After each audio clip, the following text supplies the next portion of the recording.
Welcome to Kurnool జెస్సీ channel. పేదరికం మనిషిని ఆపలేదు. అవకాశాలు లేకపోయినా ఆశయాలు ఉంటే చాలు. ఒక చిన్న గ్రామం నుండి ప్రారంభమైన జీవితం ఆంధ్రప్రదేశ్ ముఖ్యమంత్రి పీఠం వరకు చేరిన మహానేత. అతనే దామోదరం సంజీవయ్య.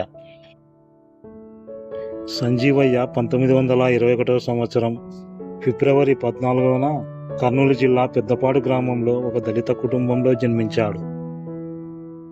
తల్లిదండ్రులు మునయ్య, సుంకులమ్మ. చిన్న వయసులోనే తండ్రిని కోల్పోయాడు. అమ్మ కష్టపడి పిల్లలను పెంచింది. ఆ రోజుల్లో చదువు అనేది ధనవంతులకే అందుబాటులో ఉండేది. కానీ సంజీవయ్యకు చదువుపై అమితమైన ఆసక్తి.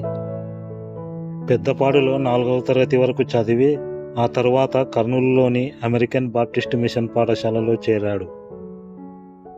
1935 సంవత్సరంలో కర్నూలు మున్సిపాలిటీ ఉన్నత పాఠశాలలో చేరి 1938 సంవత్సరంలో ఎస్ఎస్ఎల్సి జిల్లాలోనే ప్రథమునిగా ఉత్తీర్ణుడయ్యాడు.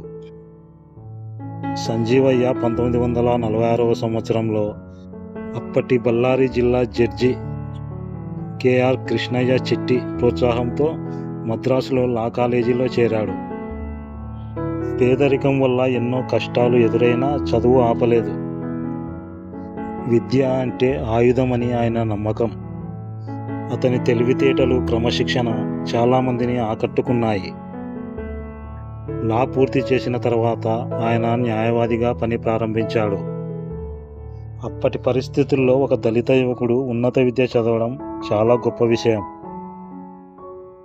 సామాన్య ప్రజల సమస్యలు దగ్గరగా చూసిన ఆయన సమాజంలో మార్పు తీసుకురావాలని నిర్ణయించుకున్నారు.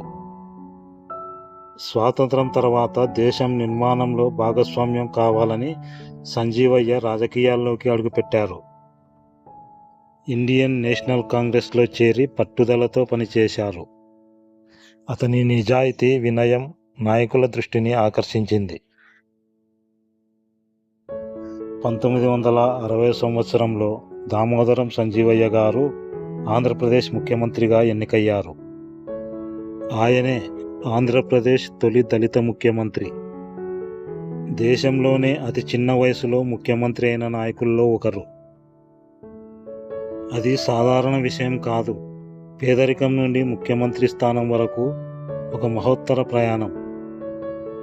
ముఖ్యమంత్రిగా చేసిన పనులు: సామాజిక సమానత్వానికి కృషి, పేదల సంక్షేమ పథకాలు, విద్యాభివృద్ధికి ప్రాధాన్యత, ఉద్యోగ అవకాశాల విస్తీరణ. అతను ఎప్పుడు చెప్పేది ఒకటే: ప్రభుత్వం పేదల కోసం ఉండాలి. అధికారంలో ఉన్నా అహంకారం లేదు, సాధారణ జీవితం గడిపారు. ప్రజల సమస్యలు నేరుగా విన్నారు. అతని జీవితంలో ధనం కాదు, ధర్మం ముఖ్యం. సంజీవయ్య గారు కేంద్ర మంత్రిగా కూడా పనిచేశారు. లేబర్ మంత్రిగా కార్మికుల హక్కుల కోసం పోరాడారు.